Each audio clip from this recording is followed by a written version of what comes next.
नमस्कार, बहुत स्वागत है आपका। आप देख रहे हैं शिव पुराण उपाय। अगर आप हमसे अभी अभी जुड़े हैं तो प्लीज़ चैनल को सब्सक्राइब कर लें और पसंद आए तो वीडियो को लाइक करें। कमेंट में हर हर महादेव जरूर लिखें। मीन राशि वालों, आज हमने टॉपिक रखा है बेशर्म होकर करो ये 4 काम। मीन राशि वाले बहुत ही दिलदार होते हैं। अब दिलदार का अर्थ तो आपको पता ही होगा। और इनके पास होता क्या है ना, अंतिम कुछ पैसे बचे हैं तो वो भी किसी को दे देंगे। अगर कोई ज़रूरतमंद है, इनसे कोई लेना चाहता है तो आराम से दे देते हैं। लेकिन जब उनसे लेने का समय आए तब ये लेते नहीं हैं। इन्हें मांगने में शर्म आती है, या फिर ऐसा कहें ये अपने प्रतिष्ठा के खिलाफ इन चीज़ों को समझते हैं। ऐसे में इनकी ख्वाहिश होती है कि जो भी इनसे पैसे लेकर गया है इन्हें खुद ब खुद वापस करे। क्या ये संभव है? आज तक दुनिया में किसी ने ऐसा किया है? बहुत कम ही लोग होंगे। खासकर जब अपने इनसे पैसे लेते हैं तब उनसे ये मांगना नहीं चाहते, और ये सबसे बड़ी आपकी कमजोरी है। तो पैसे से जुड़े मामलों में शर्म करते हैं, ये आपके भविष्य में होने वाले धन हानि का संकेत है। तो ऐसे में बहुत ही ज़्यादा मुश्किल से आप पैसे कमाते हैं, क्योंकि अक्सर देखा गया है पैसे इनके पास बहुत होते हैं। मीन राशि का मतलब होता है जैसे पानी में मछली, वैसे ही मीन राशि वालों के आसपास बहुत सारी संभावनाएं होते हैं जहां ये मेहनत करके धन कमा सकते हैं, कमाते भी हैं। पर सारा पैसा इनका दूसरों की मदद में ही निकल जाता है। अक्सर ये खाली हाथ होते हैं। तो इस चीज़ को आज ही आप ये नियम बना लें कि नहीं, जिसके पास भी आपने पैसे दिए हुए हैं उनसे लीजिए, प्यार से लीजिए, पर लीजिए, हिचकिए मत।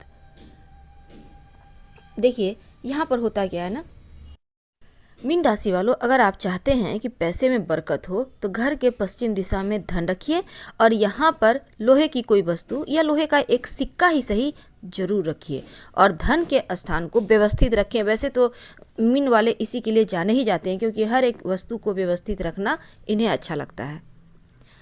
और दूसरी बात क्या है ना, जब भी कुछ आपको सीखना है तब आप बेशर्म होकर सीखिए, क्योंकि अभी आधुनिक ज़माना है। अब बहुत सारी चीज़ें ऐसी है, नई नई टेक्नोलॉजी आ रही है तो लोग नहीं जान पाते हैं। तो इसके लिए किसी से तो सीखना होगा, चाहे आपसे जूनियर ही क्यों ना हो। बेझिझक उनसे कहे भाई हमें सिखा दो, नहीं पता है हमें। तो ऐसे में क्या होगा ना, कोई आपके सामने जब ये सवाल आपसे करेगा तो आपको लज्जा नहीं आएगी, झिझक नहीं आएगी, आप कॉन्फिडेंस के साथ उसे बता पाएंगे। तो आप एक के सामने थोड़ा सा झुक जाते हैं सीखने के लिए, तो 10 लोगों के सामने आराम से उन चीज़ों को आप बता सकते हैं। अक्सर होता है मीन वाले थोड़े शर्माते भी हैं, सबका करते ज़्यादा हैं। किसी भी पार्टी में जाएंगे वहाँ की व्यवस्था देखने में लग जाएंगे, सबको मेहमान नवाजी करेंगे, लेकिन जब खुद के खाने की बारी आएगी तो बस एक दो चीज़ कुछ ले लिया मुंह में, हो गया। तो खाने में मत शर्माइए, आप खाएंगे, एनर्जेटिक रहेंगे, तभी तो आप सबको अच्छे से व्यवस्थित सब कुछ व्यवस्था को संभाल पाएंगे। तो इन चीज़ों को आप समझिए। भूख को अनदेखा करना आपका सेहत बिगाड़ने के जैसा है। तो ऐसे में आज के युग में इन बातों का ध्यान में रखना बहुत ज़रूरी है। कामयाबी का मतलब ही होता है, सबसे पहले तो आप, वैसे तो आप हमेशा ही अपडेट रहते हैं तो कोई ख़ास दिक्कत यहाँ पे नहीं होगी। पुरानी बातों को आपको खींचने का बीमारी है, क्योंकि आप या तो पुरानी बातों को खींचते हैं या फिर आप किसी भी टॉपिक को कहीं भी ले जाते हैं। जब आपकी पारी आती है तो आप उन बातों की इग्नोर करते हैं। तो इन चीज़ों में भी आप बेशर्म होकर सीखने की कोशिश कीजिए, कहाँ आप गलती कर रहे हैं, तब आपकी ज़िंदगी ज़्यादा बेहतर होगी। समय के साथ सब कुछ बदल जाता है, आप भी बदलिए, आधुनिक होइए, और जो भी काम करते हैं आप बहुत लगन से करते हैं, अच्छी बात है। लेकिन दूसरों का हेल्प करते करते आप कहीं खो जाते हैं। आपकी भी अपनी दुनिया है, तो हमेशा ही आप पहले से तैयार रहिए कि जो भी होगा हम संभाल लेंगे, ताकि आपको किसी के सामने झुकना ना पड़े, पछतावा ना हो। और ये बात है, हर किसी के अतीत में कुछ न कुछ बुरा होता है, लेकिन अतीत को पकड़ के बैठे रहने से अच्छा है आगे बढ़िए। हार तो कभी मत मानिए। कभी कभी मीन वाले थोड़े से बहुत अपसेट हो जाते हैं, तो ये चीज़ें ठीक नहीं है।